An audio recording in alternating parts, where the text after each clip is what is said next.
Michael Collins lived in a small town in Ohio, in a modest two-bedroom house that had seen better days.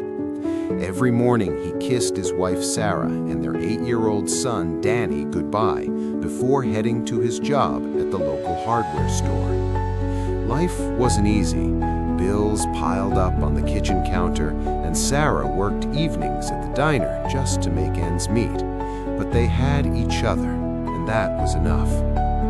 Every single day, Michael drove the same route to work, and every single day, at the corner of Maple and 5th Street, he saw her, an elderly woman sitting on a piece of cardboard, wrapped in a tattered blanket, holding a small cup.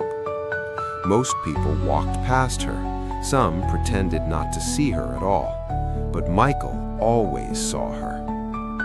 One particularly cold November morning, Michael couldn't take it anymore.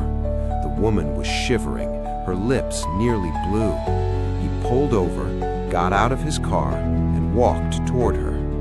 "Ma'am," he said gently, "would you like to come home with me?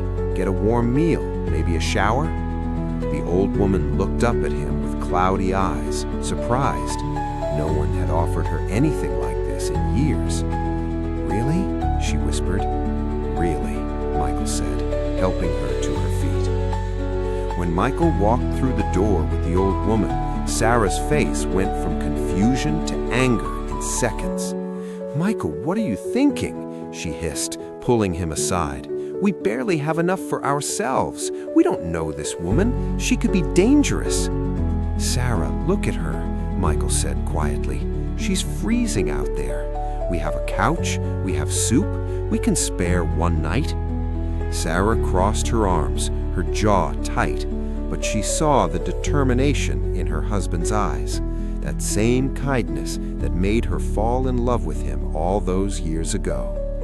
"One night," she said firmly. That night, the old woman, who introduced herself as Eleanor, sat at their small kitchen table, tears streaming down her wrinkled face as she ate homemade soup.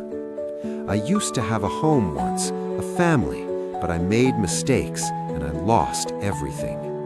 Over the next few days, Eleanor stayed with them. Sarah's heart began to soften as she watched the woman help with dishes, read stories to Danny, and share quiet wisdom about life. 1 week turned into 2 weeks, 2 weeks turned into a month. One morning, Eleanor asked Michael to take her somewhere. She gave him an address across town. When they arrived, Michael's jaw dropped. It was a lawyer's office.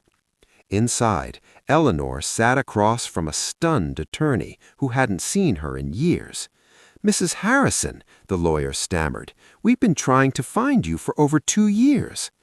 Eleanor smiled. "I know. I needed to see who I could trust, who would help someone when there was nothing to gain." She turned to Michael. "Young man, I wasn't always homeless. I lost my way after my husband died, pushed everyone away, ended up on the streets. But I never lost everything. I own 4 properties in this town, and I have savings I haven't touched." Michael's eyes widened. I don't understand." Eleanor took his hand. "You saw me when no one else did. You gave me dignity when the world had forgotten me. I'm old, Michael. I don't have much time left, and I won't spend it alone." Eleanor moved in permanently with Michael's family. She paid off their mortgage, set up a college fund for Danny, and helped Sarah open her own restaurant. But more than the money, she gave them something priceless: her time, her stories, her love.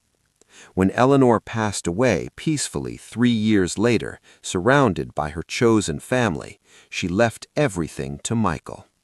At her funeral, Michael stood before friends and neighbors and said, "Eleanor didn't change our life because of what she gave us. She changed our life because of what she taught us. That kindness isn't about what you can afford. It's about what you can't afford not to give." Moral: true wealth isn't measured by what we own, but by what we're willing to share. A small act of kindness can change